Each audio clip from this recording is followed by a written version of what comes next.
Hello everyone, Pastor Lon here at Homestead and Pasture, and my beautiful bride, Miss Robbie Lynn, riding shotgun. We just wanted to get on here. We headed back. What? Oh, it's been that bad. I ain't got no fingernails. Already been them all off. We wanted to let y'all know we headed back from the Farm Where You Live festival / fair in Spartanburg, South Carolina. And right off the bat, I want to apologize so that I didn't get a lot of really any footage of actual the booths and stuff that were set up, but we did get to meet some other homesteaders, other YouTubers, and some of our subscribers up there, and I'll try to insert some pictures in the video to show you some of that. But overall, I would say it was a pretty good festival. What do you think? That's why we really didn't get a lot of footage, because this was our first one and we were just soaking it, just getting a feel for it. We went to almost probably every maybe minus 2 or 3 that might not have been interested in, but the majority of them we went by and spoke to the people, and we were just so involved in, getting more information and meeting our friends. Yeah, meeting all our friends and stuff. We just, I really didn't get much footage of that. Robin and I did go on a little walk down to the creek, and then got to meet and have a short 10-minute interview with Joelsalatin. A lot of you on here probably know him. He had a seminar in the morning and a seminar in the afternoon, but in between those, he was nice enough to sit down with a lot of different YouTubers and give us, one-on-one, give us 5-10 minutes or more of his time. So I thought that was pretty. So that's been 5, but some of them took well, some of them took more than I did. But anyway, what was pretty cool about that too was right before that, the husband and wife that was hosting the festival, they wanted everybody to come down toward the creek, and they got a place down there where they have a big shed and everything like where they might have wedding receptions and stuff, and give each homesteader / YouTuber that wanted to tell about their channel, They tell about their channel, about what they do on their homestead, and about them, and encourage people to check them out. And they gave each one of us a time to do that as well. We met a lot of new people up here. Some we already knew, but hopefully you enjoy the video. Like I said, at Justin Metcalf Mills. I met him up here for the first time. We met him, and then we met for the second time in person, Billy and Michelle, Williams Bride, and Billy and Michelle's niece, and then Renewed Homestead with Denise and Ben, Renewed Homestead. Met them. Bell's Farmstead. What's the Farmstead? Our friends here right here in Hartsville, South Carolina, where we are. Met them up there. Megan, I can't remember what she said, her husband Josh, I believe, at Living Hot Life right here in South Carolina as well. Met them up there. But I'm trying to think if there's anybody else we met. And what was really cool was we met several of our subscribers or viewers that we didn't know them. And I think about, Brother Roland, you'll probably see this. You had said a while back it wasn't fair that y'all see us all the time and you would know us if you met us in the street, but we couldn't pick you out in the lineup. I remember you telling me that. And one of our subscribers is on here all the time. She comments on about every one of our videos. Is Miss T-Paul. Her and her husband was up there, and we met them. And what was funny, I'll show him that what she sent me. She gave me a gift. Well, I'll surprise you. Okay, I won't say on the next video. I'll show you what she gave me. Okay. Anyway, yeah, we met T-Paul and her husband. Actually prayed for them right there because he's having some health issues, and gave him a few of our stickers. And then, like I said, Metcalf, Permapasturesfarm, Renewed Homestead, and then had the interview with Joelsalatin, the Bell's Farmstead. What's the other lady's name? Faith Family Homestead. Our Freedom Song. Yeah, met them. I think they're from down next to where Faith Family Homestead's at, down in the low country of South Carolina. Very nice people. Yeah, her and her husband since they started church. Yeah, since starting the ministry. So I'm gonna try to leave a link below for all these channels I'm mentioning that we met up there. And there was another we met. You just described Boundary Creek. Boundary Creek Farm. Yeah. Check They them were out. in Blacksville Blacksville or Blacksburg. I can't remember. Go to the channel. I think. You can check them out. Blacksville, I believe it is. But we'll leave a link for each one of these channels we mentioning. Like I said, met a lot of good people up there. Met some of them we already knew. Had a guy come up to me, Mr. Terry Pennant. Just come up to me out of the blue and said, hey, I appreciate what you do on the YouTube channel with your devotions and other stuff. So you're really blessing us, and that kind of stuff makes you feel good that you're helping people. But you know, I think he said he was up in Spartanburg as well. So people watching. We met Homesteading and Hungry. Yep, Homesteading and Hungry. We met them. So no, somebody else we're leaving out. But I mainly want to just share this with you to let you know you won't see a lot of footage of the actual vendors and stuff, because we were just so involved talking to everybody, and we spent a good bit of time in each vendor. I should have went through there and done a little video of each, how it was, at least how it was set up, but I didn't. Hopefully we'll be able to go to another one and show more footage.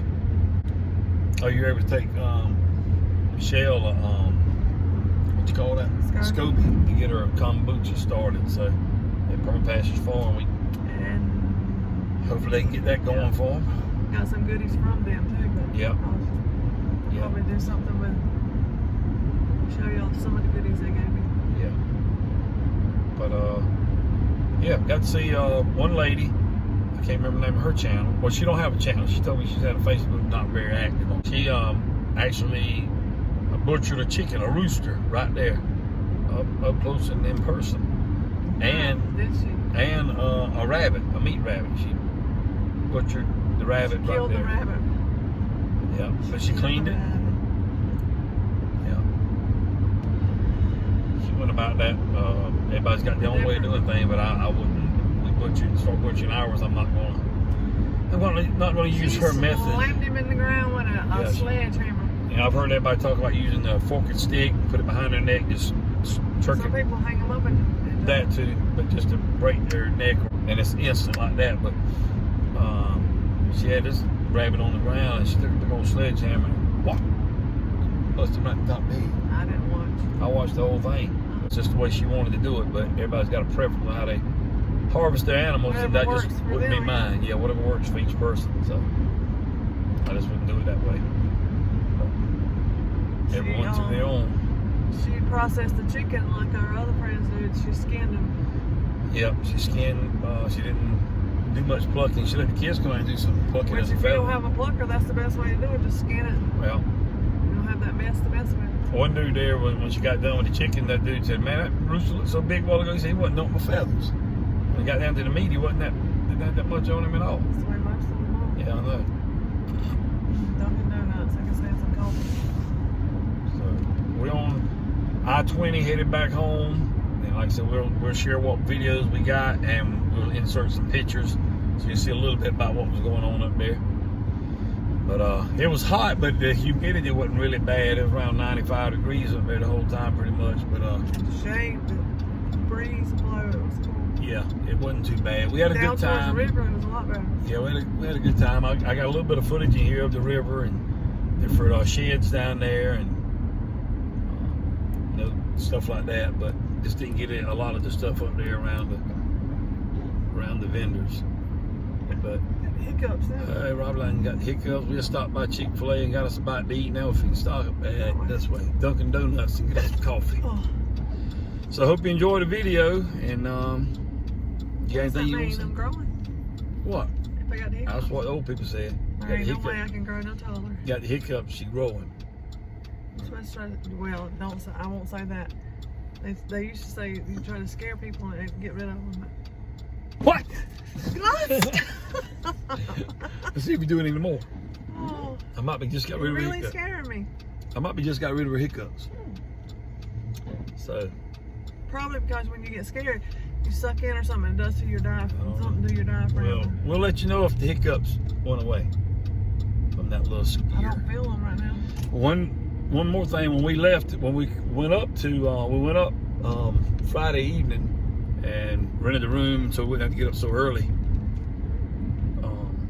Saturday morning, and we went the back way. Yes, the scenic route. I love the it. scenic route was very, a lot more peaceful. I would rather go that way if it takes me 30 minutes more. I know you would. Have to go to, we came back the interstate way, and it's been tough, especially Malfunction Junction and Malfunction Junction. They ain't like they're open. They ain't open. You kidding me? I'm telling you, they ain't. Unbelievable. What's the problem, really? Well, the problem is probably ain't got nobody to work. To be honest with you. Well, we're gonna have to mosey on down the road, y'all, and find us another coffee place. But the Dunkin' Donuts here, right off of 20 in Columbia, is closed. Well, then they ain't gonna take their sign down. So anyway, I hope y'all enjoyed the video, and Lord willing, we'll see you. Got good coffee. We'll see you on the video soon. Hopefully get a devotion out soon, get it to you. Y'all have a wonderful, I wish all the fathers out there happy Father's Day. Hope you have a good weekend this weekend. And stay safe, stay hydrated. It's gonna be hot, especially next week. We'll be bumping back up in the triple digits, at least right here in South Carolina it is. So y'all be careful. Like I said, we met several of our viewers, subscribers up there at the Farm Where You Live festival this weekend. And I can't remember all of them's name, but another one that we met, Greg and Julie Page. What's the name of that farm? 3P Farm? 3Ps Farm. 3Ps Farm. They're on Facebook and Instagram. They're on Facebook and Instagram. Go check them out. Really nice people. We really enjoyed talking with them, and I'm sure you'll see this video. We're nice meeting y'all today. All of our subscribers up there today, and our other fellow YouTubers and homesteaders, farmers. We really appreciate all of you, and I just wanted to mention them too, because that was another one I remembered that we met. I just couldn't remember all of them's name. And they from, was it Dawkesville, South Carolina? Might not be pronouncing that right, but you can straighten me out if I'm not. But anyway, just wanted to share that with you too. That was some more of our subscribers that we met. It's a really good feeling to go somewhere like that. Just people come up to you out of the blue and say, hey, Homestead and Pasture, I watch you all the time. That really means a lot to us, Robin and I. So don't want to leave them out. Appreciate you guys as well. Well, we made our way down to the little river, creek, whatever you want to call it, here at the festival in Spartanburg. Farm Where You Live festival. This was Joelsalatin, however you say his name, must have been giving his speech this morning. It was sold out. We didn't get in on that. Nice place back here though.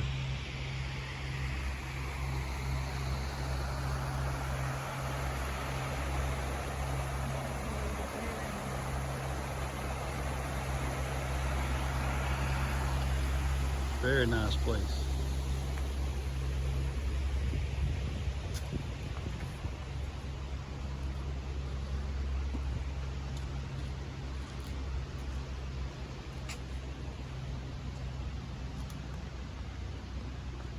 See your new hat and your new shirt.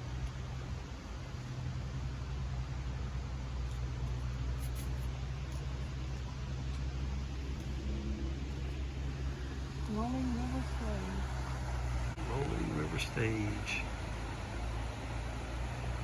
That'd be a good backdrop to have for preaching a sermon right there.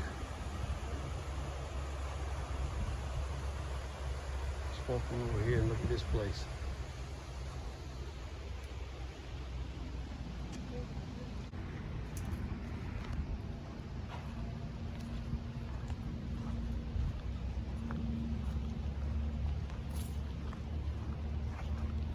Pretty neat there, a tin roof, metal roof.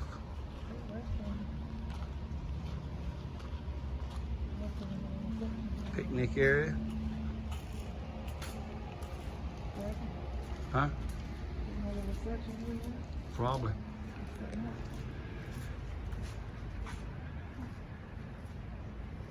Check out those big boulders. Check out that big beam, that metal beam up there, supporting that in the middle. That's awesome. I-beam.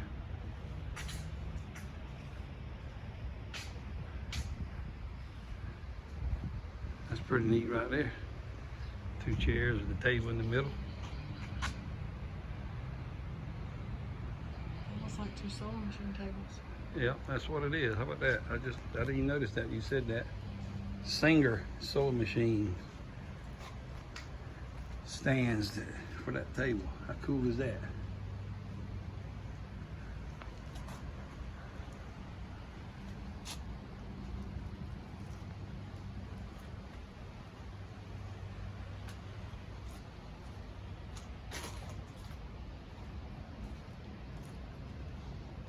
Old rocks right there. Boulders, I guess you could say. Just holding this thing up. Another I-beam. Yeah, I-beam like that on both sides and in the middle. There's some thick metal up there.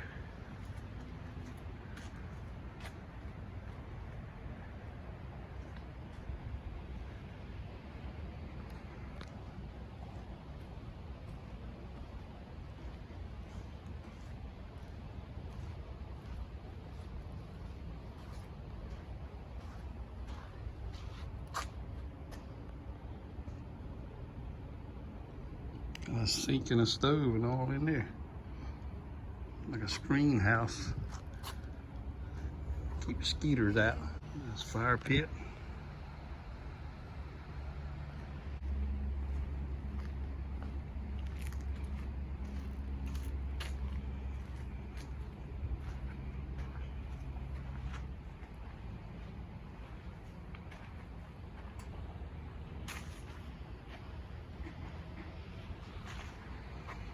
Moves on over here to this modern day outhouse.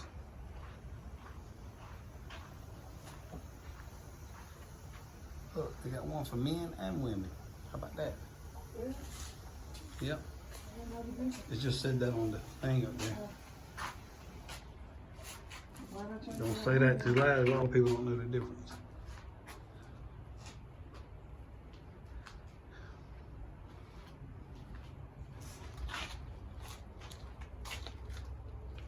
Pretty nice little setup.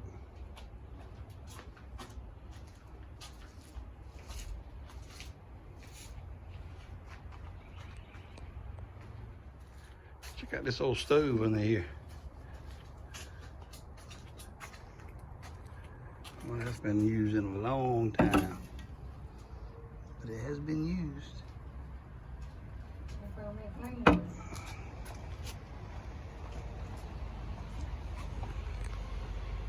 Oh, you did? Mm-hmm. You gotta admit, humidity is not near as bad today as it's been being. I know it's gonna get worse this week, but pretty neat how they got that carved out up there. Supposed to fit there flat on the beam on the top. And all this is like trees that they use to build this. How about that? We're talking about the actual tree unfinished out of the woods. That one over there is the same way. Pretty cool to be surrounded on both sides by my pastor, who has a YouTube channel, Homesteading Pastor. He really is my pastor, and he straightens me out. And people don't, look, he's never going to tell you the full extent of what he does. He's one of the few people on planet Earth, and he literally lives a quarter mile down the road from me. He's one of the few people on planet Earth that literally taps out these rocks. He's invented a mill that changes. He's so incredibly modest. He has this mill that will run on a PTO of a tractor.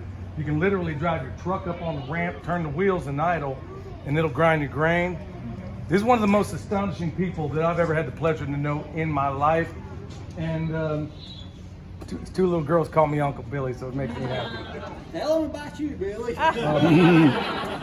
Well, I'm Billy at permapasturesfarm. We raise beef, we raise pigs. Nobody believes this, but we do it for 21 cents a pound. We raise our chickens for free, and we raise our egg layers for free, and we do it all at the same time while producing 1.5 cubic yards of compost a week in a system called the Chicken Tractor on steroids. It was invented by Jeff Lawton in Australia. It was actually created by a guy named Carl Hammer. And then, as of right now, we're the first people on the planet that have successfully raised meat birds within this system.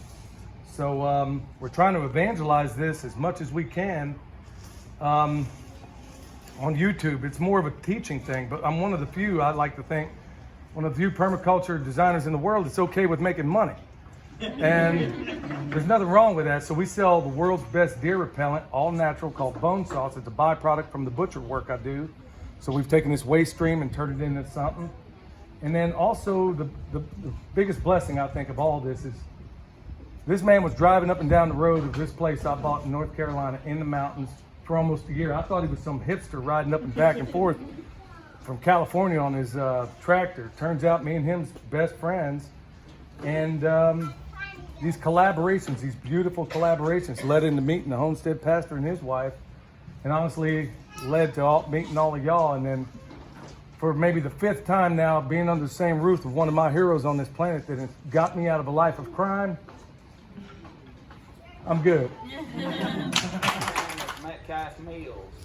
I do a little bit of farming, some gardening, but mostly I work with grain mills. I build a water mill from the ground up.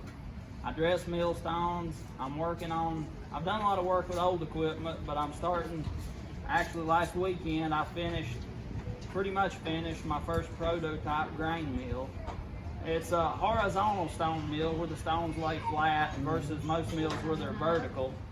My goal with this is to make a small stone grain mill that's affordable and you're not tied to just an electric motor. My mill is going to have a drive pulley under it. You can hook whatever you want to it. A tractor, a water wheel, a lawnmower engine, whatever. 5 displaced bureaucrats. We're working on that. As a matter of fact, we're working on that very thing. But yeah, it's been fun. I've been working with grain mills since I was about 14, and it's kind of gotten more and more the last few years. So I'm excited. I'm going to try to start producing these grain mills in the near future, and it's fun. I try to share everything that I can. Did Ben Holler come out to see you? What's that? What's the Holler?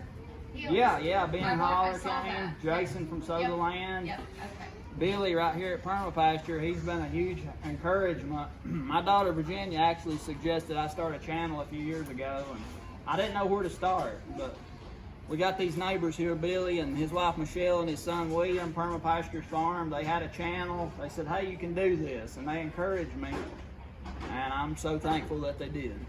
Glad to be here. You're in charge. Nice to meet you. I've heard a lot about you. From Billy at Perma Pastures Farms and others. But we could talk about many things, but like you heard me earlier when I was telling you about our channel, the 2 things I really wanted to mention, actually 3 I wanted to mention to you. What breed of cattle do you recommend to raise? Yeah, so we're not breed, we're not interested in breeds, we're interested in phenotype. So it's not about pedigree, it's about phenotype. So in other words, what does the animal look like? And when you talk about, a low maintenance, grass-friendly animal, pasture-friendly animal, you don't want a 1,500-pound cow. So you want a small phenotype cows, preferably, not over 1,100 pounds, maybe even 1,000 pounds.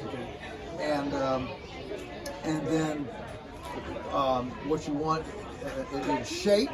Okay, that's size. You got shape, and what we want is basically a barrel on toothpicks. You don't want a big, high, big bone. You want, small pin bones, small leg bones, and a big, nice big rumen capacity. And of course, all the other things. You want them solid on their feet and all that. But essentially, we found that there's more difference between breeds than there is from breed to breed. I got you. And so there are Red Angus that work and Red Angus that don't. There are Herefords that work and Herefords that don't. And so we're looking for a smaller frame size and a shape that is smaller legs and bigger body capacity. In general, what we're looking for is an animal that always looks like 8 pounds of sugar in a 5-pound bag. I got you. The two breeds we got now are Herefords and Dexters. That's the 2 we got right now. And the other question I had too about the cows is, the benefit of rotational grazing. We just now get set up where we can do that. Would you share a little bit of that about the benefit of rotational grazing? Oh, absolutely. So the whole idea is to prune the grass at its physiological zenith. I got you. All right, so so grass grows in an S curve. It starts slow, then it goes real fast, then it slows down into senescence. So in continuous grazing, grass is grazable, when it's yay long. But if the grass never gets longer than that, it never is able to get enough leaf area to go through a very rapid growth, what I call teenage. Gotcha. All right? Yeah. It stays in diaper stage. Yes, sir. Yes, sir. And we don't want to go into nursing home stage either. This is true. Okay. So the whole idea of controlled grazing, rotation, call it what you want, is to let that grass get up here right before nursing home, at its physiological peak, prune it, and then move them off so they don't retake a new growth and weaken before it. And by doing that, you allow the grass to operate at energy equilibrium, so the grass actually has more strength, putting more carbohydrates into its root bank account. And so it can withstand drought, withstand cold, withstand whatever, rain, and you get more growth. So the bottom line is, on our farm, the average cow days per acre in our county is 80. In other words, if I have an acre will support one cow for 80 days a year, or 80 cows for 1 day a year, however you want to look at that. Yes, so people need about 4 acres per cow is about what people are That was doing. my next question. Okay, so our farm averages 400 cow days per acre. So it's 5 times the county average. We've never bought a bag of chemical fertilizer, and we've never planted a seed in 50 years. Wow. Or 60 years, we've been there 60 years.